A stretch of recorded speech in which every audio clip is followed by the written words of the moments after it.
The night sky was on fire. I was only 20 years old when I leapt from a plane into Normandy. June 6, 1944. The fate of the free world rested on our shoulders, and all I could hear was the roar of engines and the pounding of my own heart. Our workup was months long, yet not nearly long enough. The company lieutenant and captain pushed us hard in training. My legs still ached from the miles-long runs and my shoulders sore from carrying extra weight in our packs. I awoke early that morning and prepared my gear. I ensured my weapons were clean, my K-bar razor sharp, and my parachute properly packed. I looked at the faces of my comrades, my brothers in arms. I saw fear in some and worry in others.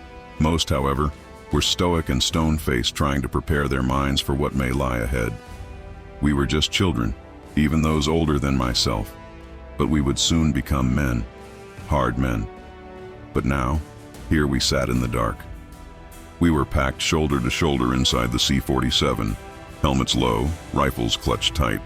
The red light above the door glowed like the devil's eye, casting every face in blood. Nobody spoke. Some prayed. Some kissed a locket one last time. I checked my gear for the 10th time as my mind wandered back to my high school sweetheart.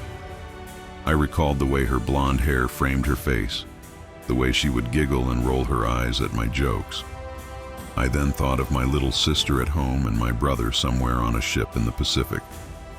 I saw my mother's face with the tears in her eyes as I left home and embarked on this journey. I remembered how my father's face looked proud, but his eyes were sad. He was a World War I veteran. He knew what I was about to face, but he would never talk about the things he saw. Suddenly, I was jolted back to reality. That is when the flak began. Anti-aircraft shells bursting outside, shaking the fuselage, rattling our teeth. The pilot cursed, the plane lurched, and I thought, this is it. This is how I'll die. Not on the ground, not in glory, but burning in the sky. The jumpmaster bellowed, stand up, hook up. My legs felt like stone. We clipped our static lines, checked our gear one last time, every motion drilled 1,000 times, but now clumsy with fear. The door yawned open. Freezing wind, tracer fire, the night lit by streaks of red and white. Go, he shouted. One after another, we hurled ourselves into the void. When my turn came, I jumped. The air ripped the breath from my lungs. My chute snapped open with a violent jolt. I felt the pain radiate through my entire body. And then I was alone, hanging in the sky, the invasion beneath me. The unknown. From above, I saw hell itself. Fires burning, planes crashing, parachutes scattered like dandelions in a storm.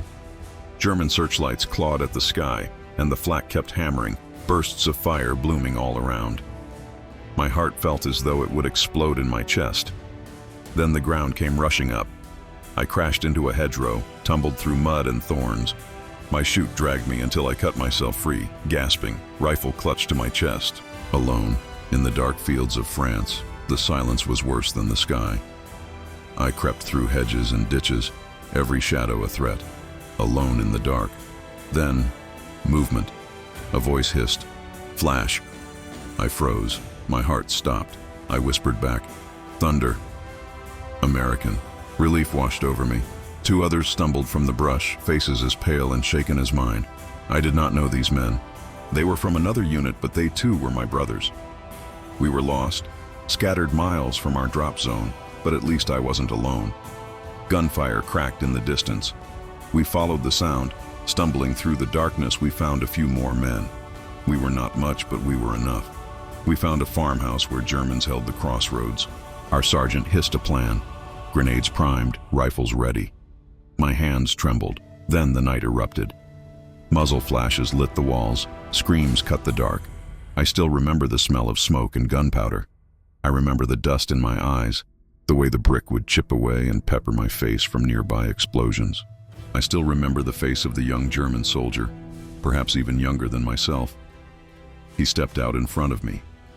Not even 20 feet away, but even in the dark, I could still see his face. The fear evident in the dark. At that moment, my childhood gone. My innocence a distant memory that would never return. When it was done, the crossroads was ours. As dawn crept, more men trickled in. Fragments of units, a patchwork army. Orders were garbled, maps useless, but we knew our task. block the roads, hold the bridges, sow chaos behind the beaches. We dug in at a hedgerow, Germans probing with machine guns and men. The fight was brutal, deafening. Bullets snapped past, dirt and blood spraying into our faces. I fired until my rifle smoked, until I couldn't feel my fingers. When the first light finally showed us the battlefield, I saw the bodies. Friends, strangers, young men who jumped into darkness and never stood again. And yet, we held the line. Dawn broke over Normandy and the beaches burned with fire and steel. We were scattered, bloodied, half lost, but still standing. I was just one paratrooper among thousands who fell from the sky that night. And on that day, the tide of freedom began its march across Europe. June 6, 1944, D-Day. I was there.